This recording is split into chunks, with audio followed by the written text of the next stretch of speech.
बिस्मिल्लाहिर्रहमानिर्रहीम। इब्तदा रब्बे करीम के इसमें अजीम से जो हालिके अर्ज़ो समा है, मालिके शर्को गर्ब। दुरूदो सलाम शान कायनात जाने कायनात नबी मुकर्रम हज़रत मोहम्मद मुस्तफ़ा सल्लल्लाहु अलैहि वसल्लम पर। आमिर उस्मान आदिल अपने यूट्यूब चैनल और ऑफिशियल फेसबुक पेज पर पाकिस्तान और दुनिया भर में बसने वाले सफ़ीरान वतन को सलाम अर्ज़ करता है। नाज़रीन, इलेक्शन 2024 जो कि 8 फरवरी को होने जा रहा है, अब उसके लिए काउंटडाउन शुरू हो चुका है और 8 फरवरी की रात के इस पहर तक बहुत से हलकों की उम्मीदवारों की किस्मत का फैसला हो चुका होगा।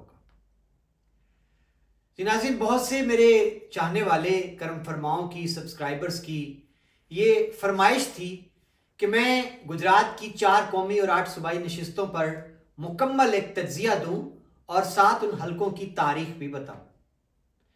तो आपकी फरमाइश पर आगाज है हल्का NA 62 गुजरात 1 से, जहां एक बड़ा ही कांटेदार मुकाबला होने जा रहा है। नाज़रीन, बात करूं अगर मैं हल्का NA 62 गुजरात 1 की, जो तहसील सराय आलमगीर और तहसील खारियां पर मुश्तमिल है, जिसमें थाना सिटी, थाना सदर सराय आलमगीर, थाना सदर खारियां, थाना गुलियाना और थाना ककराली शामिल है। नाज़रीन, यहां कुल रजिस्टर्ड वोटर्स की तादाद 5,32,352 है और इस हल्के में जो पोलिंग स्टेशन कायम किए गए हैं उनकी तादाद कमोबेश 350 से जायद है और कुल आबादी इस हल्के की 8 लाख नफूस पर मुश्तमिल है। 2,70,000 मर्द वोटर्स हैं और 2,50,000 से जायद नाजरीन इस हल्के में खवातीन वोटर्स पाई जाती हैं। अब नाज़रीन, ये हल्का जो है इतनी अहमियत का हामिल है कि 1985 में जब पूरे मुल्क के अंदर आज़ादाना हैसियत में इंतखाबात हुए थे गैर जमाती, उस वक्त गुजरात का जो इलेक्टोरल नंबर था हल्कों का वो NA 49, 50, 51, 52 हुआ करता था। मंडी बहाउद्दीन जिला नहीं बना था, डिस्ट्रिक्ट गुजरात था, जिसकी कौमी असम्बली की 5 नशिस्तें हुआ करती थीं, 3 गुजरात की और 2 मंडी बहाउद्दीन की। नाज़रीन, 1988 का जो इलेक्शन था जमाती बुनियादों पर, जिसके नतीजे में मोहतरमा बेनज़ीर भुट्टो वज़ीर आज़म बनी, हल्का बंदियां जो थी वो तब्दील हुई और गुजरात के जो कौमी असम्बली के हल्के थे उनमें हमारा ये जो NA 62 था इसका नंबर NA 80 हो गया। 88 के इलेक्शन में हल्का NA 80 से रिवायती खानदान गुजरात के बरसरे पैकार थे चौधरी तजम्मल हुसैन, जो कि चौधरी परवेज इलाही के, चौधरी ज़हूर इलाही के कज़न थे। उन्होंने 1988 का इलेक्शन जीता इस हल्के से और मात दी नवाबजादा खानदान को। 90 के इलेक्शन में एक बार फिर नाजरीन चौधरी तजम्मल हुसैन फतेहयाब ठहरे और अब की बार उन्होंने नवाबजादा गजनफर अली गुल को हराया इस हल्के से। अब नाज़रीन, अगला इलेक्शन आया 1993 का। NA 80 से वही रिवायती हरीफ उतरे, लेकिन अब की बार चौधरी शुजात हुसैन थे। 2 सीटों पर इलेक्शन लड़ा, दोनों पे हारे, गुजरात शहर वाली सीट और कोटला NA 80 वाली सीट। अब की बार कोटला खानदान की हिमायत मिली नवाबजादा गजनफर अली गुल को। हाजी अब्दुल खालिक कोटला बरादरान के बड़े भाई जो नार्वे से आए, एक तवील अरसा हवेली बंद रही। उन्होंने जमानत करवाने के बाद हवेली के दरवाजे खोले, बड़ी भरपूर इलेक्शन मुहिम चलाई हाजी अब्दुल खालिक ने, जिसके नतीजे में नवाबजादा गजनफर अली गुल ने चौधरी शुजात हुसैन जैसे मजबूत उम्मीदवार को रिकॉर्ड लीड से शिकस्त दे दी। और उसके बाद नाज़रीन अगला इलेक्शन जो था वो आया 1997 का NA 80 से, जिसमें नवाबजादा गजनफर अली गुल को शिकस्त हुई और अब की बार चौधरी मुबशर हुसैन, जो कि चौधरी तजम्मल हुसैन के साहबजादे थे, नैयर इंडस्ट्री वाले, उन्होंने उनको हरा दिया। अब उसके बाद आपको पता है नवाज शरीफ की हुकूमत को एक बार फिर रुखसत कर दिया गया जनरल परवेज मुशर्रफ का तैयारा हाईजैक करने के इल्जाम में। उसके बाद नाज़रीन फिर 2002 में इलेक्शन हुए और अब जो ये हल्का हमारा NA 80 था, इसका इलेक्टोरल नंबर हल्का NA 107 हो गया। 2002 के इलेक्शन में चौधरी रहमान नसीर मराला ने इस हलके से नून लीग और काफ लीग को शिकस्त दे दी और रहमान नसीर मराला की जीत में भी जो मरकजी किरदार अदा किया वो कोटला खानदान की हिमायत ने किया। नूरुल हसन शाह साहब काफ लीग के उम्मीदवार थे और मलिक अजमल सदीक अवान वो नून लीग के टिकट पर रहमान नसीर के मद्दे मुकाबिल थे। उसके बाद नाज़रीन अगला इलेक्शन 2008 में आया जब मलिक हनीफ अवान के भतीजे मलिक जमील अवान वो मद्दे मुकाबिल थे नून लीग के टिकट पर। कोटला बरादरान में उस वक्त दरार पड़ चुकी थी। चौधरी आबिद रजा और उनके भाई उन्होंने गैर एलानिया तौर पर एक अलायंस बनाया नून लीग के साथ, मलिक हनीफ अवान के साथ। चौधरी नईम रजा और शाहिद रजा काफ लीग के साथ खड़े थे और नाज़रीन इस हल्के से फिर मलिक जमील अवान MNA मुंतखब हुए और उनको भी हिमायत कोटला बरादरान की चौधरी आबिद रजा और उनके भाइयों की थी और उन्होंने शिकस्त दी काफ लीग के रहमान नसीर मराला को, जिनकी हिमायत में चौधरी नईम रजा और शाहिद रजा खड़े थे। ये इलेक्शन 2008 वाला रहमान नसीर मराला ने महज 5-6 हजार वोटों की मार्जिन से हारा। उसके बाद नाज़रीन फिर 2013 के इलेक्शन में चौधरी आबिद रजा पहली बार खुद मैदान में आए, MNA का इलेक्शन लड़ा नून लीग के टिकट पर और उन्होंने एक बार फिर हराया चौधरी इलियास जो कि PTI के उम्मीदवार थे और रहमान नसीर मराला जो कि काफ लीग के उम्मीदवार थे। लेकिन 2013 के इलेक्शन में रहमान नसीर मराला तीसरे नंबर पर रहे, दूसरे नंबर पर चौधरी मोहम्मद इलियास थे PTI के। हल्का NA 107 नाज़रीन 2018 में एक बार फिर तब्दील होता है। इसका इलेक्टोरल नंबर NA 71 हो गया। 2018 में NA 71 से चौधरी आबिद रजा ने एक बार फिर अपनी जीत का तसलसल बरकरार रखते हुए शिकस्त दे दी चौधरी मोहम्मद इलियास को जो उनके मद्दे मुकाबिल थे और बड़ा ही कांटेदार मुकाबला हुआ। चौधरी मोहम्मद इलियास ने इमार का महज 6-7 हजार वोटों से हारा। अब नाज़रीन एक बार फिर ये इलेक्टोरल नंबर चेंज हो गया है। अब 2024 के इलेक्शन में जनाब ये हल्का होगा NA 62 गुजरात 1। अब जनाब आते हैं इस हल्के की जानिब। नाज़रीन यहां से रिवायती हरीफ मद्दे मुकाबिल हैं। चौधरी आबिद रजा नून लीग के टिकट पर, चौधरी मूसा इलाही चौधरी वजाहत हुसैन के बेटे काफ लीग के टिकट पर, चौधरी मोहम्मद इलियास फिर तहरीक इंसाफ के टिकट पर और तहरीक लब्बैक के सैयद शमीम रजा लब्बैक के टिकट पर उम्मीदवार हैं। अब नाज़रीन बात करते हैं किस उम्मीदवार की क्या वर्थ है, क्या ताकत है और क्या कमजोरी है। चौधरी आबिद रजा 2 बार MNA रह चुके हैं, बड़ी दबंग शख्सियत के मालिक हैं और उन्होंने अपने हल्के में तरक्याती कामों का जाल बिछाया, इसका क्रेडिट भी वो लेते हैं। चौधरी बरादरान को ललकारते हैं हर स्टेज पर। ये उनके वोटर्स जो हैं, उनके सपोर्टर्स इस बात पर बड़े खुश होते हैं और वो कहते हैं हमारा लीडर एक जुर्रतमंद लीडर है। और अब की बार नाज़रीन चौधरी रहमान नसीर मराला जो माजी में उनके सामने 2 इलेक्शन लड़ चुके हैं, अब वो शामिल हो गए हैं नून लीग में। चौधरी आबिद रजा के साथ उन्होंने लाहौर जाकर मियां शहबाज शरीफ से मुलाकात कर ली और नून लीग में शमूलियत का ऐलान कर दिया। इस तरह हम कह सकते हैं कि चौधरी आबिद रजा की ताकत में इजाफा हुआ कि मराला खानदान भी शामिल हो गया चौधरी आबिद रजा के साथ। अब नाज़रीन यहां चौधरी आबिद रजा को ये एज हासिल है कि उनको थाना ककराली वहां उनकी जीत का मार्जिन ज्यादा होता है। वो अपने आबाई हल्के से, घर से भारी लीड लेकर निकलते हैं। थाना गुलियाना में भी उनको बड़ी मकबूलियत हासिल है। अब जो तहसील सराय आलमगीर है उसमें चूंकि चौधरी इलियास का वो आबाई तहसील है तो वहां चौधरी आबिद रजा खातिरहा हिस्सा हासिल कर लेते हैं, तो इससे उनकी जीत यकीनी हो जाती है। जो लीड वो घर से लेकर निकलते हैं वो कवर नहीं हो पाती मध्य मुकाबिल उम्मीदवार से। अब नाज़रीन दूसरी जानिब चौधरी मूसा इलाही है जो आबिद रजा की दबंग कद काट शख्सियत के मुकाबले में कल का लड़का लगते हैं और 3-3.5 साल से वो इलेक्शन मुहिम कर रहे थे आबिद रजा के मुकाबले में। लेकिन फिर सानहा 9 मई की तरह सानहा सिविल अस्पताल कोटला हो गया और वो एक बड़ा ही डरावना ख्वाब साबित हुआ, क्योंकि पथराव, फिर उनकी गाड़ियां, फिर भागते हुए की वीडियो वायरल हो जाना, फिर नाज़रीन उसके बाद उनके खिलाफ इंसदादे दहशत गर्दी की दफा के तहत मुकदमात का दर्ज होना, और फिर चौधरी वजाहत हुसैन जैसे जिनको कमांडर कहा जाता है उनका कभी थाना कड़ियांवाला, थाना ककराली, लाहौर के मुकदमात के सामने के लिए अदालतों में पेशियां भुगतना, ये बड़ा ही एक हैरान कुन मंजर था।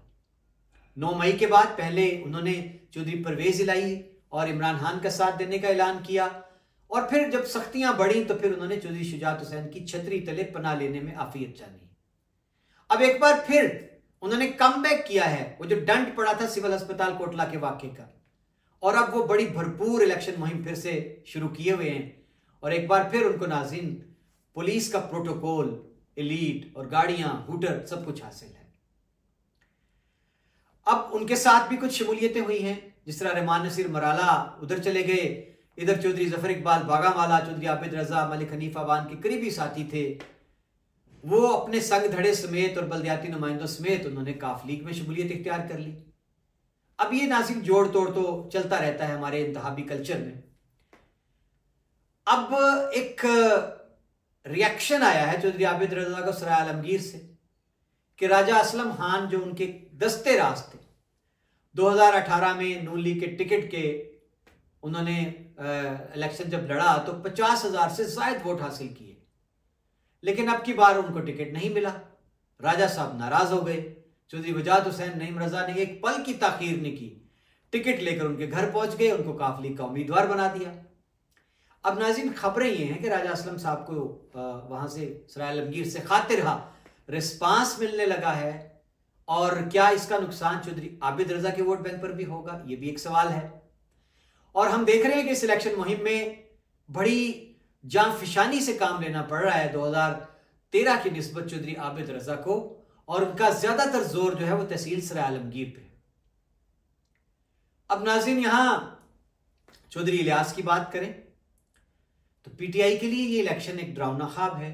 ना कोई इकट्ठ, ना जलसा, ना रैली, उनको तो बाहर निकलने की भी इजाजत नहीं है। तो इस सूरत में चौधरी इलियास छुप छुपा के अपने वोटर्स तक जा रहे हैं। तो क्या नाज़रीन जो गुमान है पीटीआई के उम्मीदवारों को खुशफहमी कह लें कि जी हमारा वोट जो है वो पॉपुलर वोट है, हमारा उम्मीदवार उसके पीछे पीछे वोटर्स फिरता है, और उनको ये खुशगुमानी है कि 8 फरवरी को पीटीआई का वोटर निकलेगा घरों से और उनके बैलेट बॉक्स को भर देगा। लेकिन नाज़रीन सवाल यह है कि क्या 8 फरवरी वाले दिन पीटीआई के पोलिंग एजेंट्स को पोलिंग स्टेशन पर बैठने दिया जाएगा? सबसे बुनियादी सवाल यह है। और कैसे कैसे नाज़रीन इतनी आसानी होगी कि उनका वोटर उनको जाके वोट डाले और वो बैलेट बॉक्स से उनका वोट निकल भी आए? ये बड़ी अचंभे की बात है, क्योंकि अब तक आपने देखा कि पीटीआई के उम्मीदवारों को हर मरहले पर नाकों चने चिपवाए गए, कागजात नामजदगी मंजूर होना, मुस्तरद होना, नामजदगी के कागजात का रातों रात गायब हो जाना, वापस ले लिए जाना, हाई कोर्ट से तवील जंग का लड़ना, ये बड़ी ही जान गुसल एक पीटीआई के लिए मूवमेंट बन चुकी है। अब नाज़रीन लब्बैक के उम्मीदवार सैयद शमीम रजा, जिन्होंने 2018 में सूबाई नशिस्त पर इलेक्शन लड़ा था, इनका ताल्लुक भी कोटला के नवाही गांव पहाड़े से है। अब की बार ये कौमी असम्बली के उम्मीदवार हैं। लब्बैक अपने नजरियाती वोटर पर बहुत ज्यादा इन्हिसार किए हुए हैं। अब नाज़रीन तज्जिया ये कहता है कि क्या अगर जो पॉपुलर वोट की हम बात करें, चौधरी आबिद रजा का अपना एक वोट है, चौधरी इलियास पीटीआई के पॉपुलर वोट पर दारोमदार रखते हैं, चौधरी मूसा इलाही, चौधरी नईम रजा और चौधरी वजाहत हुसैन के बलबूते पर तूफानी मुहिम जारी रखे हुए हैं, तो क्या ये पॉपुलर वोट जो है इन तीनों उम्मीदवारों में बंट जाएगा, तकसीम होगा? तो क्या इसका फायदा लब्बैक के उम्मीदवार को मिल सकता है कि जिसका नजरियाती वोट कायम है वो इसमें इजाफा होगा? माजी में नाज़रीन 2018 में इस हल्का MN 62 से लब्बैक के उम्मीदवार मोहम्मद नईम थे गालबन, और उन्होंने 37,000 वोट हासिल किया था, 29,000 से ज्यादा वोट हासिल किया था। 37,000 जो था वो माजी में रहमान नसीर मराला का था 2013 में। तो क्या लब्बैक का उम्मीदवार कोई सरप्राइज दे सकता है? ये भी एहतमाल है। अब नाज़रीन वापस लौटे 3 बड़े उम्मीदवारों की जानिब। तो आम जो इस वक्त एक राय है जिला के अंदर, जुबान ज़द आम है कि पीटीआई का NA 62 में 50% से ज्यादा वोट है। अगर वो वोट सारा पड़ता है तो जो 50% उनके मुखालिफ वोट है उसका रेशियो क्या होगा नाज़रीन? अगर मार्जिन चौधरी आबिद रजा का माजी के इलेक्शन में देखा जाए तो वो अपने थाना ककराली और थाना गुलियाना में 70-30% का होता है, सराय आलमगीर जाकर वो बैलेंस हो जाता है। लेकिन अब की बार देखना यह है कि क्या अगर 50% वोट तहरीक इंसाफ का गुमान कर लें, फर्ज कर लें, तो 50% पीटीआई के मुखालिफ वोट में से अगर फर्ज कर लें उसी रेशियो को बरकरार रखते हुए चौधरी आबिद रजा को 25 से 30% वोट पड़े, तो जो 20% वोट बचा वो नाज़रीन किसका है? चौधरी मूसा इलाही का, लब्बैक का। तो क्या इस वोट बैंक के तकसीम होने से पीटीआई के वोट को फायदा पहुंचेगा, उसके उम्मीदवार को फायदा पहुंचेगा? क्या वो सरप्राइज देने की पोजीशन में है? ये एक कड़ा सवाल है नाज़रीन। चौधरी आबिद रजा की बात करें, बज़ाहिर जिस कदर उनकी दबंग शख्सियत है, लोग उनसे प्यार करते हैं, उनके जलसे और जितने बड़े बड़े प्रोग्राम हैं वो भी बड़े भरपूर और कामयाब जा रहे हैं। लेकिन एक बात काबिल गौर है, चौधरी आबिद रजा ने अपनी 1-2 तकारीर में कुछ इशारे ऐसे दिए। एक बार उन्होंने कहा कि मैं दुआ करता हूं कि अगर मैं इलेक्शन हारूं तो मैं चौधरी इलियास जैसे शरीफ उम्मीदवार से हारूं। ये क्यों कहा, किस तनाजुर में कहा? कोई उम्मीदवार अपनी हार की बात तो नहीं करता। और नाज़रीन एक और मौका पर उन्होंने ये भी कहा कि मुझे हराने के लिए साजिश की जा रही है और मैं बैसाखियों के सहारे इलेक्शन नहीं लड़ता, मैं अवामी सियासत का कायल हूं। अब ये किस तनाजुर में कहा? क्योंकि चौधरी मूसा इलाही सिविल अस्पताल के वाक़े के बाद गुमान यही था कि सियासत खत्म हो गई, लेकिन उन्होंने कम बैक किया और अब उनके साथ फिर हूटर हैं, गाड़ियां हैं। तो चौधरी आबिद रजा अक्सर शिकायत करते नजर आते हैं, क्योंकि उनके करीबी अजीज निगरान वजीर आला मोहसिन नकवी हैं चौधरी शुजात और सालिक के। तो इस हवाले से उनको यह लगता है कि शायद कहीं ना कहीं कोई जो अनड्यू फेवर है वो चौधरी मूसा इलाही को मिल रही है। बहरहाल नाज़रीन, अगर हम जमीनी हकायक को देखें, जो मैदान में शख्सियात मौजूद हैं उनका तज्जिया करें, तो चौधरी आबिद रजा हर हवाले से, हर लिहाज से बज़ाहिर उनका पलड़ा भारी लगता है बाकी उम्मीदवारान पर। लेकिन अब देखना यह है कि जो बाकी अवामिल हैं, दीगर अवामिल हैं, वो किस कदर कार फरमा होते हैं। नाज़रीन सवाल सीधा सा है, बात इतनी सी है, मेरे नज़दीक तज्जिया है ना, एक राय है, तज्जिया गलत भी हो सकता है, पेशीन कोई नहीं है। मेरे नज़दीक अगर पीटीआई के उम्मीदवार को 8 फरवरी तक मजीद सख्तियों का सामना करना पड़ता है, जिस तरह उनके बेटे को परसों उठा लिया गया था, और अगर 8 फरवरी को हल्का NA 62 के तमाम पोलिंग स्टेशन पर पीटीआई का कोई पोलिंग एजेंट पास भी फटकने नहीं दिया जाता, तो फिर नाजरीन आप यकीन कर लें कि चौधरी आबिद रजा का पलड़ा भारी होगा और शायद वो अपनी जीत का तसलसल बरकरार रखते हुए हैट्रिक मुकम्मल कर जाएं।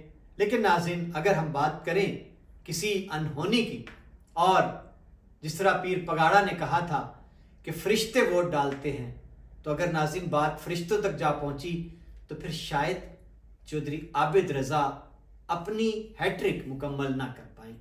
जी नाज़रीन, ये था मेरा एक्सक्लूसिव तज्जिया हल्का NA 62 पर। उम्मीद है कि आपको पसंद आया होगा। अपनी पसंद का, नापसंद का, अपनी राय का इजहार जरूर कर दीजिएगा।